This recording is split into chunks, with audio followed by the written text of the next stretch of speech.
Sir, ಈಗ ಈ metro ದರ ಪರಿಷ್ಕರಣೆ ಇದ್ರ ನಡುವೆ ಈಗ ನಿಮ್ಗೆ ನಡೆದ ಅವರು ನಮ್ಮ ಅದೇನು ಕನ್ಸೆಪ್ಟ್ ಮಾಡಿಲ್ಲ.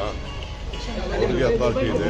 ಸೆಂಟ್ರಲ್ ಗೌರ್ಮೆಂಟ್ ಸೆಕ್ರೆಟರಿ ಚೇರ್ಮನ್ ಈ ಟೇಕನ್ ಡಿಸಿಷನ್ ಆಯ್ತಾ. ನಾನು ಹೋಗಿ ಬೆಂಗಳೂರಲ್ಲಿ ಹೋಗಿ ನಾನು ಇವತ್ತೋ ಇಲ್ಲ ಅಂದರೆ ನಾಡಿದ್ದು ನಾನು ಮಾತಾಡ್ತೀನಿ ಆಯ್ತಾ. ನಮಗೂ ಯಾರಿಗೂ ಜನರಿಗೆ ತೊಂದರೆ ಕೊಡೋಕ್ಕೆ ಇಷ್ಟ ಇಲ್ಲ. But what is the financial structure, what has happen ಅದನ್ನು ನಾನು ನೋಡ್ತೀನಿ ಸರ್. ಮತ್ತು ಈಗ ನಿನ್ನೆ ನೀವು ಯಾವ ಪ್ರೋಗ್ರಾಮಿಗೆ ಹೋಗಿದ್ರೆ ಅಲ್ಲಿ ನಿಮ್ಮನ್ನು CM ಆಗಬೇಕು ಅನ್ನೋ ಒಂದು ಆಸೆಯನ್ನು ವ್ಯಕ್ತಪಡಿಸಿದ್ದಾರೆ. ಕನಸು ತುಂಬ ಇದೆ ಜನರಿಗೂ ಇದೆ, ಶಾಸಕರಿಗೂ ಇದೆ, ನಿಮಗೂ ಇದೆ, ಎಲ್ಲರಿಗೂ ಇದೆ. ನಿಮಗಿದೆಯಾ ಸರ್? ಪಾರ್ಟಿ ಕೇಳಬೇಕು ಸರ್. ಇನ್ನೊಂದು, ಪರಮೇಶ್ವರ್ ಅವರು ನಿನ್ನೆ ಚಿಕ್ಕಮಂಗ್ಳೂರಿಗೆ ಹೋಗಿದ್ದಾರೆ.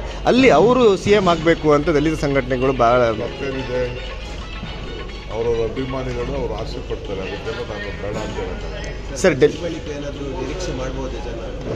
ಬಜೆಟ್ ಬಳಿಕ ನಿಮ್ಮ CM ಆಗಿ ಟೈಮ್ ವಿಲ್ ಆನ್ಸರ್.